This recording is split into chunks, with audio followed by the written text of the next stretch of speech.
اب آ جائے میرے بھائیوں اس ٹاپک کی طرف، بخاری مسلم میں جو احادیث ہیں سب و شتم کے اوپر. میں بنیاد ہی کلیئر کر دوں. مفتی تقی عثمانی صاحب میرے لیے بہت قابل احترام ہیں، لیکن انہوں نے اپنی عوام کو، اپنے فالورز کو ایک پٹی پڑھا دی کہ یہ جو سب کا لفظ ہے نا، اس کا مطلب گالی نہیں ہمیشہ ہوتا، تنقید بھی ہوتا ہے. تو پہلے تو میں پھکی والا جواب دیتا ہوں کہ کیا حضرت علی پہ تنقید کرنا ثواب کا کام ہے؟ کیا خلیفہ راشد کے خلاف ایک دوسرے بندے کا تنقید کرنا اور اس سے بغاوت کرنا اور اس کی بیعت نہ کرنا یہ ثواب کا کام ہے؟ آپ تنقید بھی مانا لے لیں تب بھی بات کہاں تک جائے گی؟ کیونکہ جو حدیث ہے نا ابو داؤد ترمذی ابن ماجہ میں علیکم بسنتی و سنت الخلفاء الراشدین المہدیین، اس میں الفاظ ہے تو میرے بعد بہت اختلاف دیکھو گے اور دین میں نئی نئی بدعتوں سے بچنا اور میرے خلفاء راشدین اور میری سنت کو پکڑنا. نبی الاسلام نے خلفاء راشدین کے مخالفین کو بدعت پر کہا ہے، بدعت مکفرہ نہیں ہے. اور اس میں بھی الگ بات ہے کہ جو اہل جمل ہیں انہوں نے تو رجوع کر لیا، سیدنا طلحہ، زبیر، سیدہ عائشہ رضی اللہ عنہم اجمعین، ان کا معاملہ الگ ہے. مسئلہ خوارج کا اور اہل صفین کا، اہل شام کا ہے، یہ الگ سے ایک ٹاپک ہے. فی الحال میں اس طرف تو سب کا ترجمہ وہ کہتے ہیں جی تنقید، یہ گالی تو انہوں نے خود سے بنا لی ہے. اچھا تو سر پھر آپ اس میں بھی کہہ دیا کریں میرے صحابہ کو تنقید مت کرو، وہاں ترجمہ کرتے ہیں سب کا گالی مت دو.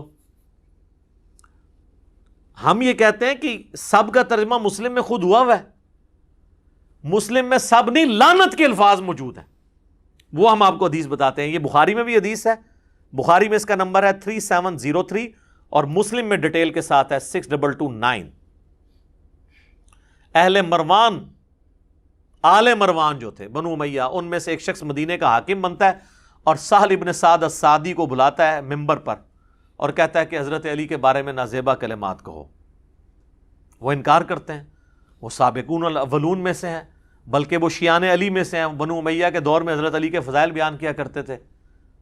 بخاری مسلم آپ کھول کے دیکھیں، لوگ ان کو جب حج کے موقع پر ملتے کہ آپ چند اصحاب میں سے ہیں سینئر جو باقی ہیں جنہوں نے رسول اللہ کی صحبت کی، تو آپ ہمیں بتائیں. تو وہ ایک حدیث سنایا کرتے تھے بڑی گج وج کے کہ اللہ کی قسم میں جانتا ہوں کہ غزوہ احد کے موقع پر جب رسول اللہ کے دانت شہید ہوئے تو کون تھا جو حضور کے زخم دھوتا تھا اور کس نے مرہم پٹی کی. تو کہتے ہیں کہ نبی الاسلام کا خون نہیں رکتا تھا تو مولا علی ایک ڈھال میں اس کو الٹا کر کے برتن بنا کے اس میں پانی لے کے آئے اور سیدہ فاطمہ پانی لے کے حضور کا زخم دھوتی تھیں، اور وہ جب زخم سے خون رسنا بند نہ ہوا تو انہوں نے کاٹن کا ایک کپڑا جلا کے اس کی راکھ رکھی تو خون رک گیا. اور وہ یہ ہر جگہ چیخ چیخ کے یہ حدیث سناتے تھے کیونکہ بنو امیہ کے دور میں حضرت علی پہ سب و شتم ہو رہا تھا تو وہ حضرت علی کے فضائل بیان کرتے تھے. لہٰذا انہوں نے پھر سوچا کہ یار اسی بندے کو جو مولا علی کا شیعہ ہے اسی سے ہی حضرت علی پہ لعنت کرا دیں تو باقی تو سارے ایکسیپٹ کر لیں گے، قبائلی سسٹم ہے. تو ان کو بلایا گیا سہل ابن سعد السعدی کو اور کہا کہ تم حضرت علی پہ سب و شتم کرو. تو انہوں نے کہا نہیں، کبھی نہیں ہو سکتا ایسے. ان کا چلو تم اگر یہ نہیں کہہ سکتے لعن اللہ ابا تراب کہہ دو، نعوذ باللہ. یہ الفاظ ہیں مسلم 6229، ابو تراب علی ابن ابی طالب پر لعنت، نعوذ باللہ. ابو تراب کا مطلب ہے مٹی والا، اور یہ نام بنو امیہ حقارت سے لیتے تھے. مٹی والا، ہم بھی کسی کو کہیں گے مٹی والا. اس پہ پھر سہل ابن سعد نے کہہ کر لگایا، انہوں نے کہا تم تو حضرت علی کی تنقیص کرتے ہو ابو تراب کہہ کے. بنو امیہ جب ابو تراب کے تو آپ سمجھیں یہ وہ تحقیر سے کہہ رہے ہیں، جبکہ حضرت علی سب سے زیادہ اس نام سے خوش ہوتے تھے. ان کے اچھا یہ پھر نام کیسے پڑا؟ انہوں نے کہا ایک دفعہ سیدنا علی اور سیدہ فاطمہ کا میاں بیوی ہونے کے ناطے ایک اختلاف ہوا تو حضرت علی ناراض ہو کے گھر سے نکل کے. اچھے خاوند ایسے ہی ہوتے ہیں، بیویوں سے جھگڑا ہو تو بیویوں کو نکالنے کے بجائے چپ کر کے سٹ سٹ کے باہر نکل جاؤ. ہم بھی ایسے ہی کرتے ہیں. اچھا نبی الاسلام آئے تو آپ نے فاطمہ سے پوچھا، سیدہ فاطمہ سے، علی کدھر ہے تیرے چچا کا لڑکا؟ ویسے تو حضرت علی رشتے میں چچا لگتے تھے لیکن ظاہر اب رشتہ ہو چکا تھا اس لیے چچا کا لڑکا کہا. تو انہوں نے کہا اس طرح ناراض ہو کے چلے گئے. تو نبی الاسلام نے ایک صحابی کو بھیجا ڈھونڈو. سیدنا علی مسجد میں لیٹے ہوئے اور مٹی میں واپس آ کے نبی الاسلام کو بتایا. اب رسول اللہ صلی اللہ علیہ وسلم نے کیا پروٹوکول دیا ہے، یہ آپ کی عظمت ہے کہ آپ جن سے محبت کرتے ہیں ان کو پروٹوکول بھی دیتے ہیں. آپ نے یہ نہیں کہا کہ علی کو بلا کے لاؤ، علی نے خود حاضر ہو جانا تھا قدموں میں. آپ خود چل کے گئے, اٹھایا, جسم سے مٹی جھاڑی, کہا اٹھ ابو تراب, اٹھ ابو تراب, اے مٹی میں لپٹنے والے اٹھ. سیدنا علی کو یہ اتنا پسند آیا کہ انہوں نے اپنی کنیت ابو الحسن, حالانکہ لوگ انہیں ابو الحسن کہتے تھے, وہ اسے پسند نہیں کرتے تھے, وہ کہتے مجھے ابو تراب کو. تو وہ بنو امیہ کہتے ہیں کہ جی آپ ابو تراب بھی کہہ دو. انہوں نے کہا نہیں کہیں گے. تو یہ سب کا ترجمہ جو تقی عثمانی صاحب نے آپ کو پڑھایا ہے نا, تھوڑی کتابیں بھی پڑھ لیں, کتابوں پہ بھی غور کر لیں, مرنے سے پہلے اے مسلمان کر لیں اس پہ غور.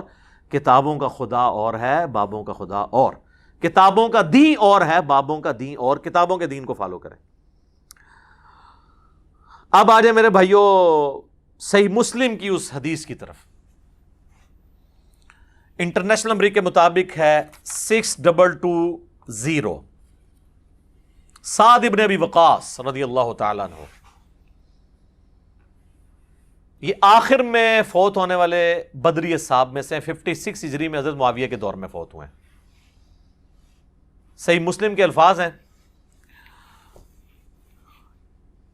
کہ حضرت سعد ابن ابی وقاص حضرت معاویہ کے پاس بیٹھے تھے, تو حضرت معاویہ نے ان کو حکم دیا, امر معاویہ سعدن, معاویہ نے سعد کو حکم دیا. تو انہوں نے انکار کیا اور کہا میں ہرگز, پھر اس میں آگے الفاظ ہیں, جب انکار کیا تو حضرت سعد سے حضرت معاویہ نے پوچھا آپ کو کون سی چیز منع ہے کہ آپ ابو تراب پر سب نہیں کرتے.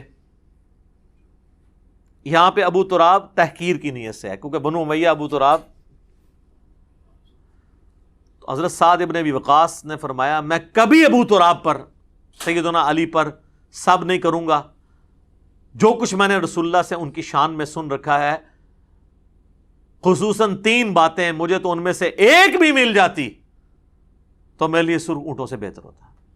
اور سعد وہ ہیں جو عشرہ مبشرہ میں سے ہیں, اور بخاری مسلم کے الفاظ ہیں. مولا علی کہتے ہیں میں نے اپنی زندگی میں صرف سعد کے لیے رسول اللہ کی زبان سے سنا ہے کہ میرے ماں باپ تیرے پہ قربان.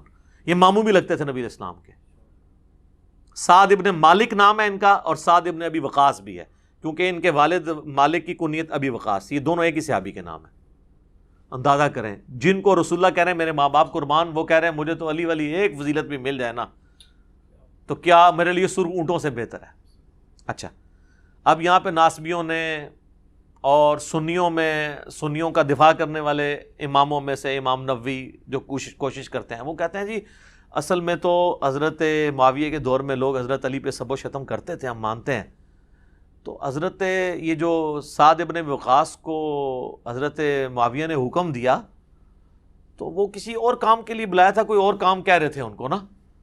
تو اس کے بعد حضرت معاویہ نے پوچھا آپ کو کون سی چیز مانے ہے کہ آپ حضرت علی پہ سب نہیں کرتے. تو وہ کہنا یہ چاہ رہے تھے کہ باقی سب لوگ تو حضرت علی کو گالیاں نکالتے ہیں, آپ کیوں نہیں نکالتے, مجھے آپ حضرت علی کے کوئی فضائل سنائیں تاکہ میں ان لوگوں کو قائل کروں. ہائے ہائے ہائے, اوے کہانیوں اور بناؤ جیڑی کوئی سنی جائے. یقین کریں یہ آپ اپنے کسی 5ویں کلاس کے بچے کو بھی بتائیں گے نا, وہ بھی آپ کے اوپر ہنسے گا کہ یار آپ کے بزرگوں کا یہ علمی لیول تھا. یہ امام نووی اس طرح کی کہانیاں کروا کے گئے ہیں, باقیوں کو تو چھوڑ دیں. 7ویں صدی ہجری کے اندر بڑا امام ہے جس نے مسلم کی شرح لکھی اور تبویب کی, باب باندھے. اچھا, بہرحال وہ امارا معاویہ کے بعد ہے کہ معاویہ نے حکم دیا اور سعد ابن ابی وقاص کہہ رہے ہیں کہ میں کبھی بھی یہ کام نہیں کروں گا. تو اسی کا حکم دیا تھا, جو مرضی کر لیں. بہرحال ابن تیمیہ کو داد دینی چاہیے, ابن تیمیہ نے مسئلہ حل کر دیا. ابن تیمیہ نے شیعہ کے رد کے اندر منہاج السنہ لکھی ہے, جو اہل حدیث دیوبندی ایون بریلوی بھی پیش کرتے ہیں. اردو ترجمہ بھی ہے اس کا, عربی بھی ہے. انہوں نے شیعہ کے جو اعتراضات نقل کیے ہیں نا, ان میں اس مسلم کی حدیث کو بھی نقل کیا ہے. وہ اعتراض تو وہ اس سے خلافت کا رزلٹ نکالتے تھے نا, تو انہوں نے اس کا رد کیا, لیکن انہوں نے نا اس حدیث میں خود سے الفاظ ڈالے ہیں جس سے انہوں نے یہ بتا دیا کہ یہ واقعی یہ تھا. انہوں نے پتا کیا کہا, امر معاویہ بسب سعدا, حضرت معاویہ نے حضرت علی پہ سب کرنے کا حکم دیا. یہاں تو الفاظ تھے نا حکم دیا, سب کے الفاظ انہوں نے سب خود ایڈ کیتا ہے, فلنگ دی بلینکس. تو فابا, تو اس نے انکار کر دیا. حالانکہ یہ الفاظ مسلم میں نہیں تھے, لیکن ابن تیمیہ نے ایڈ کر کے منصف مزاج ہونے کا ثبوت دیا ہے. ایک بار کہہ دینا پھر رحمت اللہ علیہ, ویسے تو میں عموماً کہتا ہوں امام ابن تیمیہ المتوفیٰ 728 ہجری، اس پہ بنتا ہے کہ اللہ کی رحمت ہو، اس کی وجہ سے انہوں نے جو تھوڑی بہت ناسبیت پھیلائی ہے، زیدیت، وہ اللہ تعالیٰ معاف کر دے. یہاں پہ انہوں نے حق گوئی کا ثبوت دیا ہے. آمین. اے بولے جی پرانے انہوں نے دلی چالے تک محبت ہے. اچھا جی، تو حضرت سعد ابن وقاص کہتے ہیں میں کبھی نہیں کروں گا.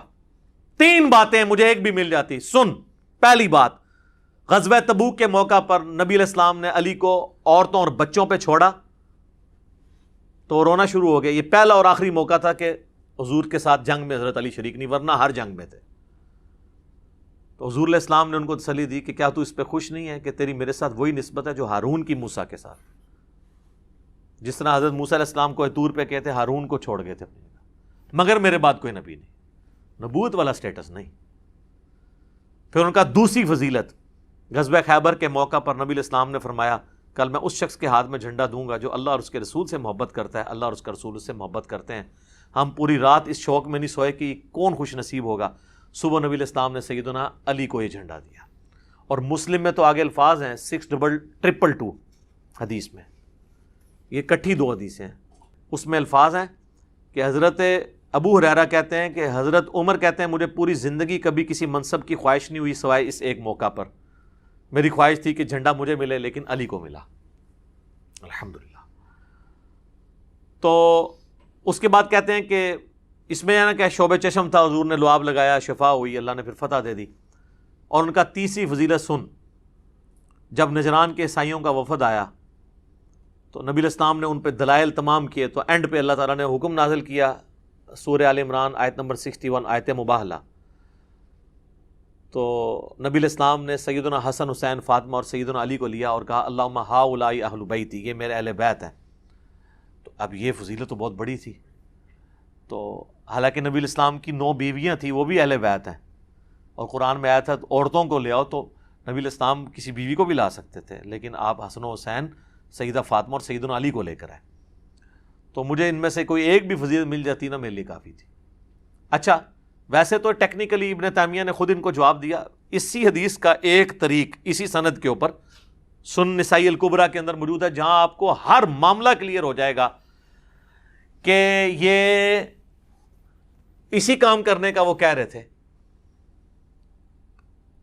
کیونکہ اس طریق کے اندر آتا ہے کہ پھر ان کا بیٹا کہتا ہے کہ جب میرے باپ سعد ابن ابی وقاص نے حضرت معاویہ کو یہ باتیں سنائی نا، تو جتنے دن حضرت معاویہ مدینہ شریف رہے، رسول اللہ صلی اللہ علیہ وآلہ وسلم کے اس عظیم صحابی اور ان کے داماد سیدنا علی بن ابی طالب کے بارے میں ایک جملہ بھی تنقیص کا اپنی زبان سے نہیں نکالا. تو وہی نکالتے تھے نا. ٹھیک ہے. اور ایک طریق اس کا سپورٹیو ابن ماجہ میں بھی ہے، اس میں الفاظ ہیں کہ ایک چوتھی فضیلت بھی بتائی، من کنت مولا فہذا علی مولا.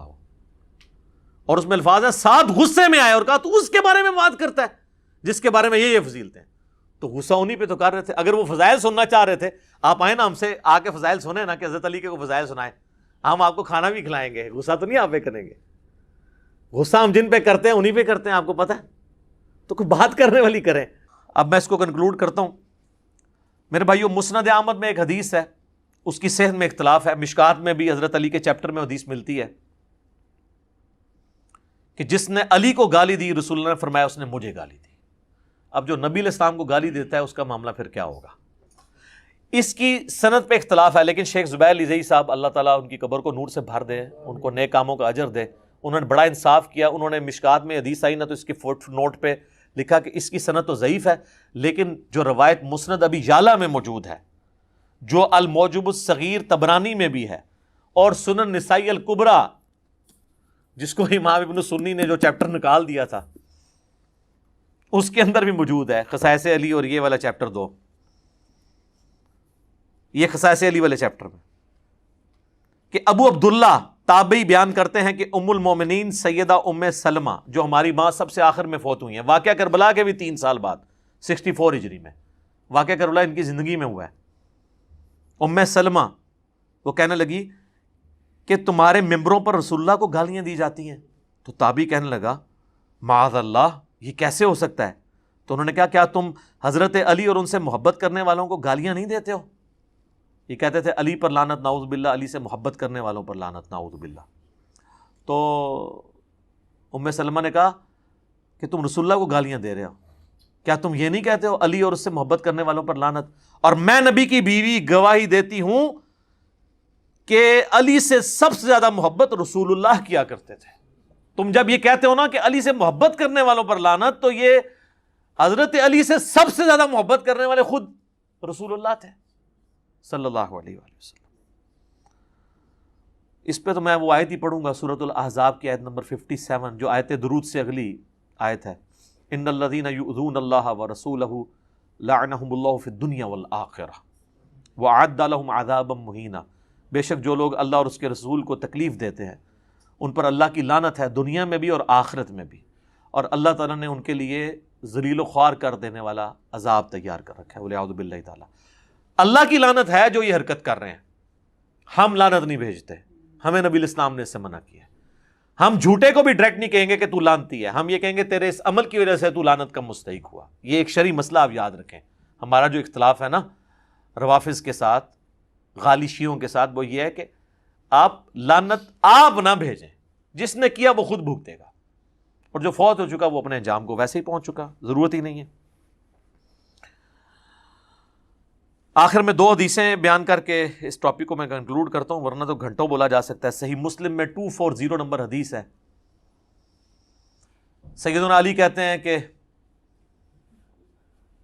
اس رب کی قسم جس نے دانے کو پھاڑ کر اناج کو اگایا اور مخلوقات کو پیدا کیا، نبی امی نے مجھ سے یہ عہد لیا تھا کہ اے علی، صرف مؤمن ہی تجھ سے محبت رکھے گا اور صرف منافق ہی تجھ سے بغض رکھے گا۔ محبت علی از دا لٹمس ٹیسٹ آف ایمان۔ میں اس کی انجینئرنگ نہیں کرتا اس حدیث کی، جسے فٹ اسے گفٹ، بس میں اسی کے اوپر اس کو کنکلوڈ کرتا ہوں۔ اور آخری حدیث جو مسند احمد میں مرفوع روایت بھی موجود ہے، مشکات کے اندر بھی موجود ہے، کہ نبی علیہ السلام نے فرمایا تھا اے علی، تم میری امت میں عیسیٰ ابن مریم کی مثل ہو۔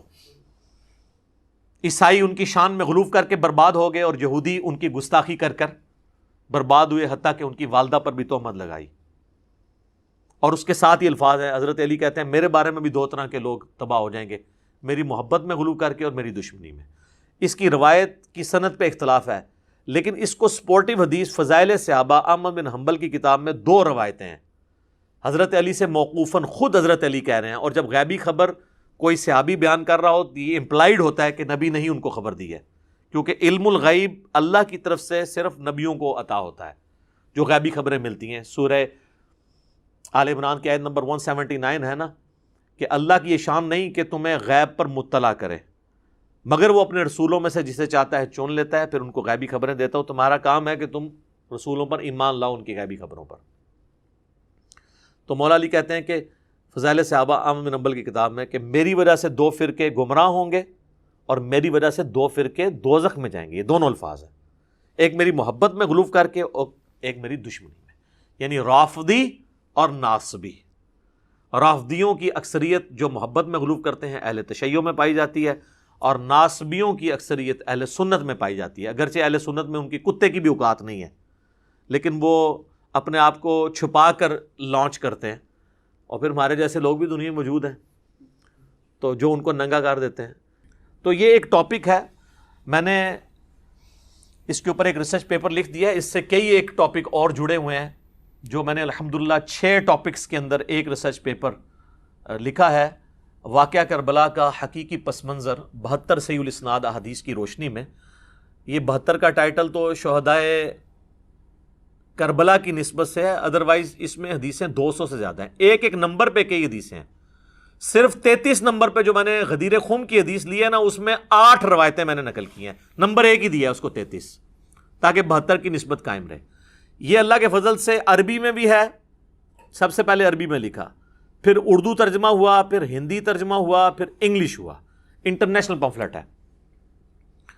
اور اس میں اکثر حدیث بخاری اور مسلم سے ہیں۔ حدیثوں کے نمبر علماء حرمین اور بیروت کی انٹرنیشنل نمبرنگ کے اوپر ہیں، جو عربی کتابیں چھپتی ہیں دارالاسلام کی یا دارالکتب العلمیہ کی۔ اور اس ریسرچ پیپر میں بخاری مسلم کے علاوہ جو حدیث کی کتابیں ہیں ان میں نے ہر حدیث کی کتاب میں جو حدیث تھی اس کے اوپر دور حاضر کے بڑے محققین کی تحقیم لگائی ہے، شیخ البانی کی، شیخ زبیر لزئی کی، شیخ شعیب ارناؤت کی رحمہم اللہ اجمعین. اور بخاری مسلم جو ہے وہ تو ویسے صحیح ہیں نا. یہ 6 ٹاپک کیا تھے؟ نمبر 1، منہج نبوی پر قائم خلافت راشدہ کی صحیح مدت کتنی تھی اور خلافت کے اہل حقیقی خلفۂ راشدین کون تھے. دوسرا ٹاپک ہے خلیفہ راشد سے بغاوت بدعت ہے، جنگ جمل، صفین اور نہروان میں سیدنا علی کی حقانیت اور شہادت سیدنا عثمان کے اصلی اسباب. ایک تو آپ کو بتایا گیا نا جعلی عبداللہ ابن سبا، وہ تو بعد کی پیداوار ہے، صرف آل امیہ کو چھپانے کے لیے اس کے کھاتے میں چیزیں ڈال دی. اس میں نے بخاری مسلم سے کھولا ہے، حکمرانوں کی لکھوائی ہوئی تاریخ سے نہیں، حدیث کی کتابوں سے. تیسرا ٹاپک، رسول اللہ صلی اللہ علیہ وآلہ وسلم نے اپنی وفات سے 1 مہینہ قبل مستقبل میں ہونے والے حکومتی بگاڑ سے متعلق غیبی خبریں دے دی تھیں.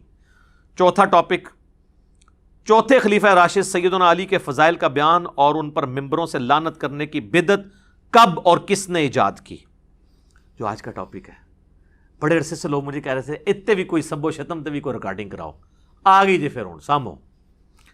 پانچواں ٹاپک، حضرت معاویہ رضی اللہ تعالیٰ عنہ کو حکومت مل جانے کے بعد سے بتدریج امت پر کیسی ملوکیت مسلط ہوئی اور اس کا بھیانک نتیجہ کیا نکلا.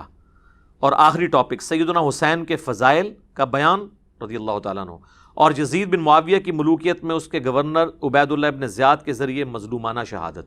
یہ 6 ٹاپک اللہ کے فضل سے کور کیے ہیں. سافٹ کاپی آپ فری ڈاؤن لوڈ کر سکتے ہیں ہماری ویب سائٹ ahlsunnatpak.com سے. ہارڈ کاپی آپ مفت منگوا سکتے ہیں. TCS کا آپ کو 300 روپے خرچہ دینا پڑے گا. صرف یہ نہیں، 12 کا پیکج ہے جس میں 9 ریسرچ پیپر ہیں اور 3 اذکار کارڈ ہیں.